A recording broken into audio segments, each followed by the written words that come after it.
What's up, reefers, and welcome back to another video here at AquaSD. My name is Jack, and today we are doing a new episode of the top 10 favorite corals that came in some of our recent shipments. In addition, we will be giving you some tips on how to keep them happy and healthy. All of these corals are available for purchase on our website, so if you see something you want, head over to AquaSD.com and grab it before someone else beats you to it. Now, let's get into the video.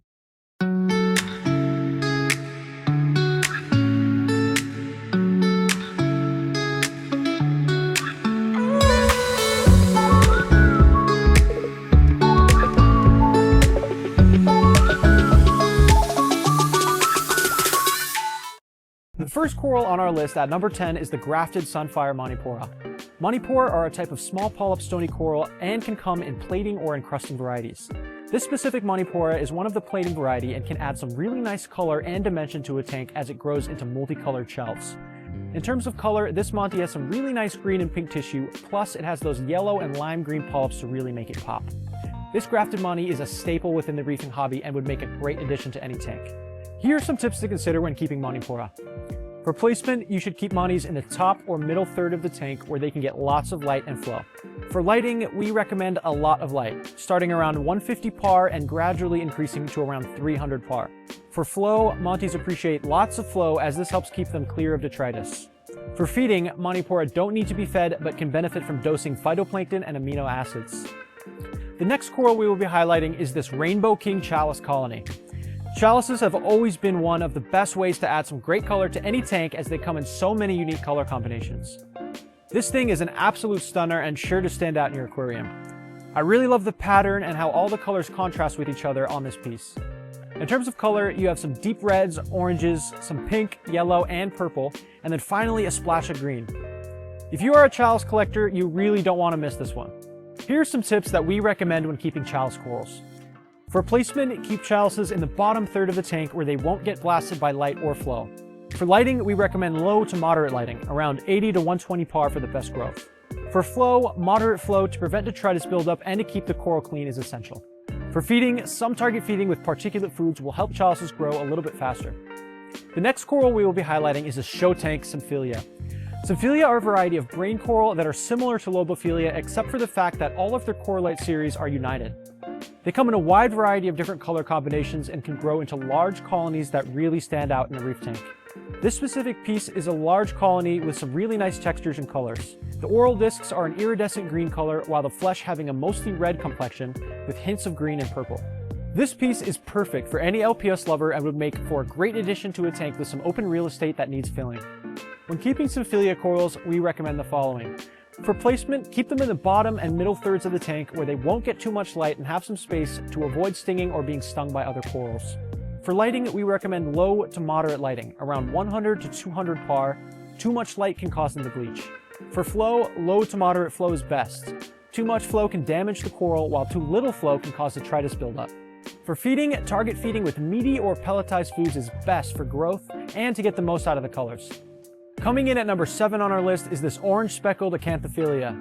Acanthos are large single polyp corals that have been dubbed meat corals due to their large and meaty appearance.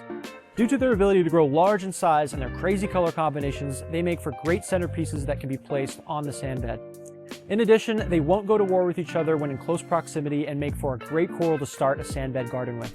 This specific acantho has a combination of green and purple flesh with bright orange speckles that really give it some color pop.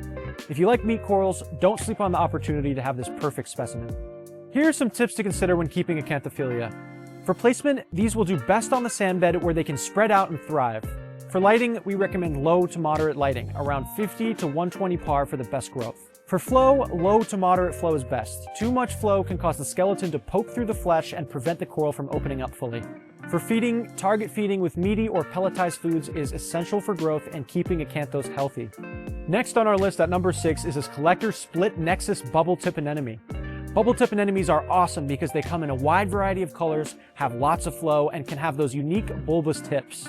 This one is an absolute gem of an anemone, plus the colors are out of this world. In terms of color, this Nexus anemone has a green base with the tentacles having various hues of orange and red. Then you have those pink tips. What really sets it apart is the graft of green that contrasts heavily with the warmer tones seen on the opposing tentacles. If you don't already have a Nexus Nem in your collection, quit playing around and get this one ASAP. When keeping bubble tip anemones, we recommend the following. For placement, bubble tips need to be placed on rockwork so they can put their foot down, but don't be surprised if it moves around until it finds a place it likes. For lighting, we recommend moderate to high lighting, around 200 to 350 par for the best growth and to get them to fully expand. For flow, low to moderate flow is best.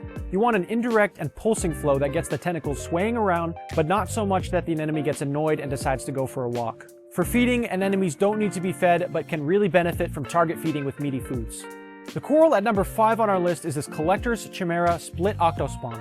Octospawn are a super unique type of Euphyllia that are similar to hammers or frog spawn in terms of care requirements, but with each tentacle having numerous tips that give them an octopus-like appearance. They are a great way to add some extra flow to a tank, and their unique appearance looks like an alien life form moving around in the tank. This specific piece is crazy because it has a split color pattern with green and yellow tips on one side, then the other side has teal tips, which really give it some extra contrast. A piece like this just doesn't show up often in the hobby and is perfect for reefers that like rare oddities in their systems. Here are some tips for keeping octospawn. For placement, octospawn can be kept in most parts of the tank, but should only be kept near hammers or frog spawn to avoid coral warfare. For lighting, we recommend moderate lighting, around 100 to 150 par for the best growth, as too much light can cause bleaching or make them close up. For flow, moderate flow is great to get the most movement out of their tentacles. Too much flow will make them close up, and too little flow can cause detritus buildup. For feeding, octospawn don't need to be fed, but will definitely benefit from feeding of particulate foods for better growth. Number 4 on our list is this Master Croc Island Scoli from the vault. Croc Island Scolis are one of our favorites because they tend to have color combinations not found in other varieties of Scolemia. This Croc Island Scoli is everything you ever dreamed of. It's got a combination of bright green, a rainbow mouth, a red ring, and then some pink and blue striping to bring it all home. All of these bright colors all come together to make a really nice rainbow piece that is sure to stand out in any tank. If you want something to make your reefer friends jealous, this is definitely one to consider. When keeping Scolis, we recommend the following. For placement, keep them on the sand bed or in the bottom third of the tank where they won't get too much light or flow. For lighting, we recommend low to moderate lighting, around 75 to 125 par for the best growth and color. For flow, low to moderate flow is best, as too much flow can make it difficult for them to catch food. For feeding, target feeding with meaty or pelletized foods is best for growth and to get that really cool feeding response. Number 3 on our list is this collector's pure gold hammer colony. Hammers are awesome because they have really nice color combinations and are a great way to add a little bit of flow to your tank. In addition, they tend to be on the easier side when it comes to keeping Euphyllia, so they make for a great addition to any tank regardless of that reefer's experience level. If you like hammers and have a bit of gold fever, you won't find much better than this. This thing has gold tips on gold stems, making it appear as though it glows all the way through the entire piece. You just don't see hammers like this very often, so don't miss this opportunity to get it for yourself. When keeping hammers, we recommend the following. For placement, hammers can be kept in most parts of the tank, but should only be kept near other hammers or frog spawn to avoid coral warfare. For lighting, we recommend moderate lighting, around 100 to 150 par for the best growth, as too much light can cause bleaching or make them close up. For flow, moderate flow is great to keep them dancing in the water column, too much flow will make them close up, and too little flow can cause detritus buildup. For feeding, hammers do not need to be fed, but definitely benefit from target feeding of particulate foods like refluids. The coral at number 2 on our list is the Show Tank Holy Grail Torch. Torches are hands down one of the best corals when it comes to adding some movement into any reef tank. Holy Grails are especially prized because of their bright colors, as they really pop under blue lighting. This specific torch really deserves the title of the Holy Grail due to how bright it is. It's got a bright green base with tentacles which start green and fade to a deep yellow as they get closer to the tips. And finally, you have those bright blue tips to really top it all off. This piece has 2 heads and would be a perfect addition to any collector's torch garden. When keeping torches, we recommend the following. For placement, torches do best when placed midway up the tank and require a lot of space because of their long tentacles which have a powerful sting. For lighting, we recommend moderate lighting, around 125 to 200 par for the best growth and color. Initially, start them lower and gradually move up until they're comfortable and open nicely. For flow, moderate to high flow is best to get those tentacles swaying in the water column, but be careful not to have too much flow or you can damage the flesh. For feeding, torches don't need to be fed, but will definitely benefit from feeding of particulate foods for better growth.